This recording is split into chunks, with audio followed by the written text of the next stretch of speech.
Hello, everyone, and welcome to the 2013 Spring Collin County Ag Production Online Training Course. This is Class 1. Greg and I are here, and for those of you that don't know us, I'm Dr. Rick Maxwell. I'm the County Extension Agent for Agriculture Natural Resources in Collin County. And I have here with me also Dr. Greg Church, my co-worker. He's the County Extension Agent for Horticulture here in Collin County. Greg and I thought it would be a good time to start with this particular topic for this format that we've developed for this spring, this online format, and we hope that you enjoy this. But again, we thought we would start out first with the basics here and talking about soil testing today. You know, when we talk about soil fertility, it can cover a lot of different areas of agriculture and horticulture. You see several pictures there on the screen right now that have some livestock, some Bermuda grass hay, a coastal field. Covers a lot of different areas of agriculture and horticulture. So, and it is a tool that we hope that you decide to use if you haven't up to this point in time. A very useful tool that can help us when we're trying to grow something agriculturally, whether it be some type of a crop or livestock. We like to show this illustration here when we start talking about soil testing, and you've probably seen this barrel slide. And here you see two barrels, and you see different lettering on those two barrels, and those are actually different nutrients that we find in the soil.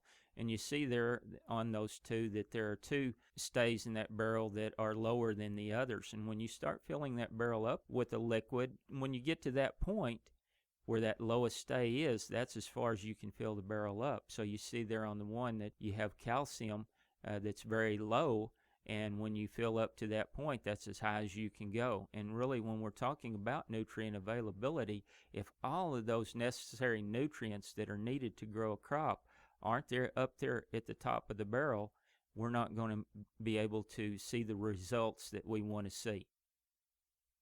Now, a lot of different factors can influence the availability of nutrients within the soil. Here we have a slide that shows the relative availability of different nutrients in the soil and how it's affected by the soil pH. The ideal soil pH is about 6.5, so it's a little acidic. So the different bars on this graph show the different availability of nutrients.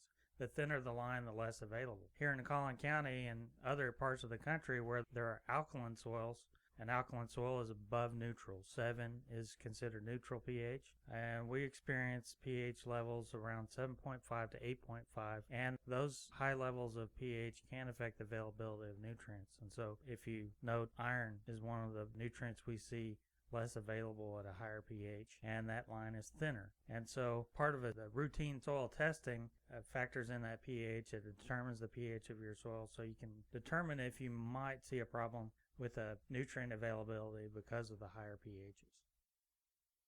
So in using soil testing, well, there's really three things that we're trying to determine. One is nutrient requirements for whatever particular crop that you're trying to grow. Also, we use soil testing to diagnose any problems that we might have in that field or that landscape bed or that lawn where we're trying to grow something. And then we can evaluate the soil productivity and the possible return potential of that soil. We want to take a look at all these different factors when we do a soil test, and these will help us determine whether or not we can grow that particular crop on that piece of ground that we're trying to grow it on. And when we talk in terms of soil testing, I've heard it illustrated many times this way by different specialists, but they relate it to a comment that was made by a famous football coach many years ago, and he said that, talking about the forward pass, he said, when we talk about the forward pass, three things can happen, and two of them are bad. You're either going to have an incomplete pass, you're going to have an interception, or it's going to be a completion for a gain. Well, the same thing applies to soil testing. Basically, there are three things that can happen, and two of them are not good. We're either going to put down too little of fertilizer on our field, we're going to put down too much, or we're going to get it just right. And without doing a soil test, really our chances of getting it just right are very low. There can be limitations to doing a soil test, and that is the soil test is just a snapshot in time. The soil is a constantly changing environment. And when we take a soil test, we're only looking at it at a certain period in time.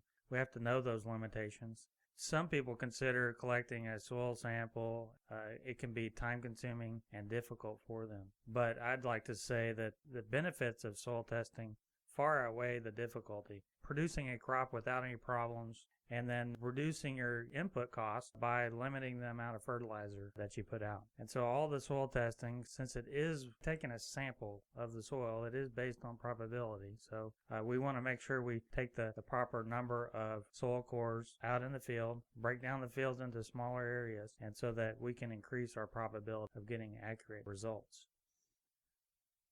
Okay, let's go to actually taking a soil sample. Well, a lot of questions we get are, how many acres can I get per sample? Or is there a certain amount of acres I need to look at when I collect my cores for a sample? And really depends upon your particular situation. And I'm talking acres here because I'm an agriculturist. If Greg was talking, it would probably be more in the realm of square footage. And we're going to talk about soil sample forms later on, and there are two different sample forms that you can send in to the lab at Texas A&M University, and one is for a sample that would be for in an urban setting, and the other one would be a soil sample that's sent in an agricultural setting. So we're talking acres and we're talking square footage, but really it depends upon your situation. You may have a hay meadow that is 50 acres in size, and it's all one complete hay meadow. Well, we recommend that you go get 15 to 20 core samples over that 50 acres. Now, if it's your front lawn, that may be a whole lot smaller, but still we want you to go get an ample number of core samples over the square footage on your front lawn to get a good random sample of that whole field or that whole front lawn. Again, if you have pastures maybe that are divided up and you're trying to grow different grasses on those, then you may want to take each one of those different paddocks or rotational grazing pastures as one sample. You need to take a look at what is the value of the particular crop too that you're trying to grow. What is the minimum acreage, which could be fertilized separately? Again, that goes back to what we first talked about. You just have to look at your particular situation. There's really no set amount of acres or square footage. Another good thing to take a look at too, and you can get this from the Natural Resources Conservation Service, but to take a look at the soil series or topographical differences there on your particular property, and you can go to the soil survey for your property in Collin County or whichever county it may be. But you can go to the Natural Resources Conservation Service website and look up your specific location. Look at the depth of your soil, what soil series it is, again, and how much slope it is to that soil. And it really helps in determining when you send that sample in, because, again, we're going to discuss the sample forms a little bit later in the presentation, but it'll ask you questions about your particular field or situation that you're sampling. On this next slide, we have some pictures of different tools that you need in collecting a soil sample. The traditional tool used is a soil probe, and there's lots of different types out there. In general, they're used for different types of soil, depending on the nature of your soil, but it makes it easy to take samples rapidly, and it goes down to a certain depth. We generally say that the top 6 inches of soil is the most active area of the soil that we want to collect a sample from. When they analyze your soil, they're assuming that you've taken a sample 6 inches deep, and so when they make their recommendations is based on that depth of 6 inches. So you don't actually have to use a soil probe. You can use a shovel if that's the only tool you have available. Additional thoughts on collecting the soil sample: you want to be sure to use a clean plastic bucket, not a metal bucket. And putting your core samples in a metal bucket, that could skew the sample when you send it in because of the metals contained in that bucket. So be sure that you use a clean plastic bucket that you put your core samples into. Also, there are soil sample bags that are provided. We have them here at our extension office. When you pick up a sample form, you'll get some of those sample bags to take with you to put your sample into when you send it to the lab. You don't have to do that, but they are available if you would like to use them You can put them in your own paper bag to send to the lab, but again, we do have soil sample bags if you would like to use those. And again, we need to provide the soil testing laboratory with the desired cropping data. In other words, you need to tell them about any prior history to that particular field that you know about. That will help them when they are determining the analysis for your sample. And then again, we need to send the sample to the laboratory as soon as possible, but they would like that you send in a dry soil sample. So when you collect the sample, if the soil is wet, we do need to dry that out before we do send it to the lab. So it's really best that you can take your sample when the soil conditions are more suitable to being able to collect it and send it off as quickly as possible. So some additional information on handling those specific samples is that once you've placed those core samples into a bucket, you want to break up all those core samples and mix it all together. And then you want to take a portion of all those cores that you've broken up into this bucket and take a portion of that and add it to the bag. You want to send in at least a pint of soil. An on-soil sampling bag, it does have a line on the bag that dictates where that volume is reached in the bag. If you have different soil tests that you'd like to have performed, they need that volume of soil. You want to make sure you label the bag properly and make sure that label matches what you actually put on the form. So you want to air dry those samples if they're too wet, but you do not want to oven dry it. If you oven dry it, it can change the results of the test. Okay, as far as soil testing labs, have here listed on this slide the soil testing lab at Texas A&M University, and that's just one lab that you can send to. It's the one that we recommend sending to because we are affiliated with Texas A&M University, the Extension Service. If you do decide this is the URL to the soil testing website, you can go to this website and you can click on submittal forms, and there are several different types of forms. The soil testing form, they also test forage and they test water down there too, so you have the availability of those forms. Again, that's one way that you can do that. If you don't have time to come by our office or your local extension office, you can go to the soil testing website, download the form, fill it out, collect your sample, put it in your own pint-sized paper bag, put it in the box with the submittal form, and send it to the lab. So we want to show you what the actual submittal form to the Texas A&M soil testing lab looks like, and this is it. It's actually one page, but it's front and back. This is the front page. Basically, the top is you filling in your information, your name, address, and so on. Then down about middle of the form, you're going to list your sample numbers, and basically you can put sample 1. If you have more than one sample, you can go 1, 2, 3, or ABC, or however you want to list that. It asks for the number of acres, if you know that, or pretty close to that.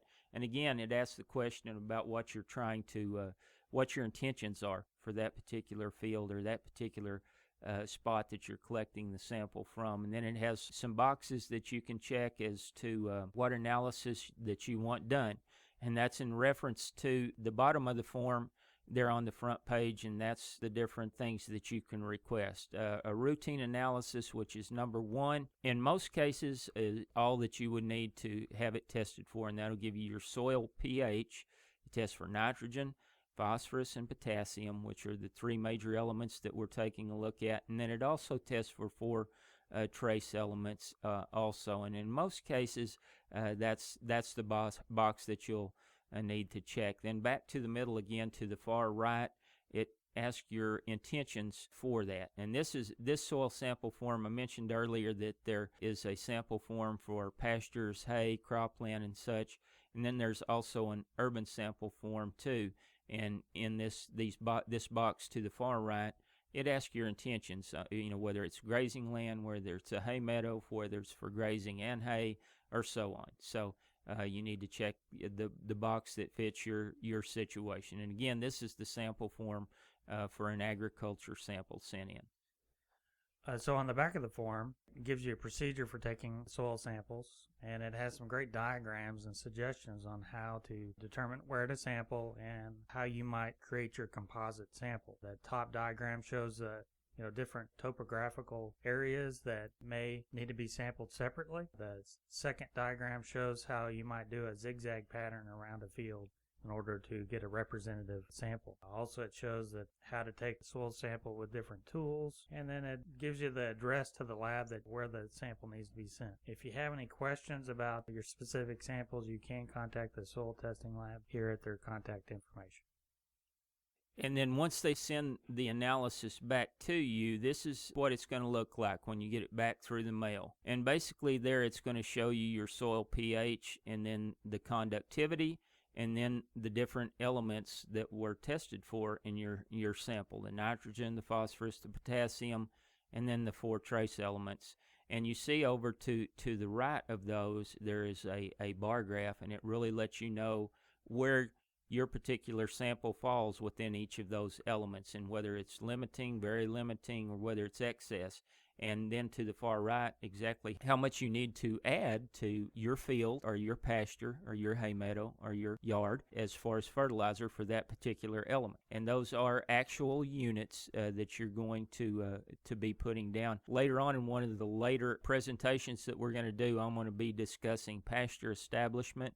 I think Greg will probably be covering some of the horticulture topics too, and we'll get into more about what specifically this means. We'll be talking about the percentage of a particular element or nutrient that is in fertilizer bag. So we'll talk about that later. But basically, this is what your form is going to look like when you receive it back in the mail. And we always tell folks that when you do get them back, if you have trouble interpreting what these results are saying, that you call us or come by and we'll sit down and take a look at it. And usually down at the bottom, they'll put down additional recommendations. But basically, this is what it's going to look like when you get it back. And in essence, really what we're trying to do here when we collect these soil samples, whatever it is we're trying to grow, we want to get it in the ground, and once we get it in the ground, we want to make sure that it stays there. So that's the whole purpose behind soil testing. Again, with the high price of fertilizers today, we want to get the most bang for our buck. And again, back to the illustration or the analogy about the football forward pass, and relating it to a soil test, chances of you getting it just right are going to be far better by doing a soil test rather than not. If you don't get the soil test, then whatever you do, or if you call into our office and you ask us, we'll probably hit it too low, or we'll hit it too high, or you'll hit it too low or hit it too high and not just right. So let's get out there and do those soil samples right now. Our planting season is just about upon us, but it's not too late. We recommend that you go out and get your soil test. And most of the presentations that you hear about soil testing is most of those presenters will say soil test, soil test, soil test. So Greg and I are saying soil test. We hope that you've enjoyed this presentation. Again, we've tried to keep it fairly brief, but hopefully we've been giving you some good information, or at least a good start, and knowing the importance of doing a soil test. Yeah, feel free to leave any comments or suggestions here on this YouTube video. Thanks for watching.